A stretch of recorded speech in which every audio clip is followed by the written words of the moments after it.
and Janet Finch-Saunders. The risk and cost of increased rainfall due to climate change is rising without doubt, with extreme weather events becoming more frequent. Last winter, NRW issued 483 flood alerts, a 16% increase from the previous year. UK winters are now 10% wetter.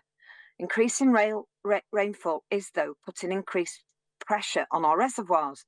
Earlier this year, the Rapidan Dam in Blue Earth County, Minnesota, failed due to intense flooding, leading to urgent evacuation of nearby residents. Similar here in the UK, in 2019, thousands of people were evacuated from Whaley Bridge because part of a reservoir wall had collapsed. And a decade ago, a whole village in Gwynedd had to be evacuated due to a landslide that caused a crack in a nearby reservoir. Now, there's been much talk about coal tip safety, and really what I'm very concerned about, my own constituency saw a dreadful disaster in Dolgarrog. You announced last week by written statement that you will be cooperating with the UK government to reform reservoir safety. Now, the written statement outlined the ambition to create a modern approach to hazard management and updating regulation enforcement. There are concerns, though, funding. NRW alone has 20 high-risk reservoirs, and they've already spent $2.68 million in 1920 and $3.72 million in 2021 on only 10, and they were essential safety projects. That's averaging out at around £600,000 per reservoir. Bearing in mind the phenomenal costs that could be associated with sort of making our reservoirs, more substantial.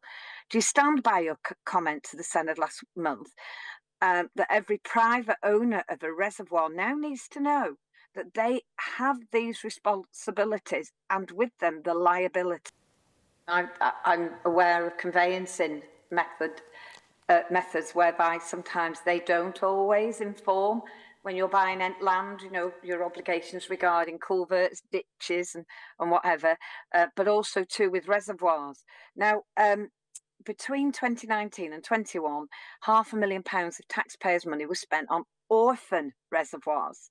I find this fascinating because it just baffles me how people can walk away from responsibilities and then these reservoirs are classed as orphan reservoirs. It bothers me why under land registry rules you can't find out who owns them.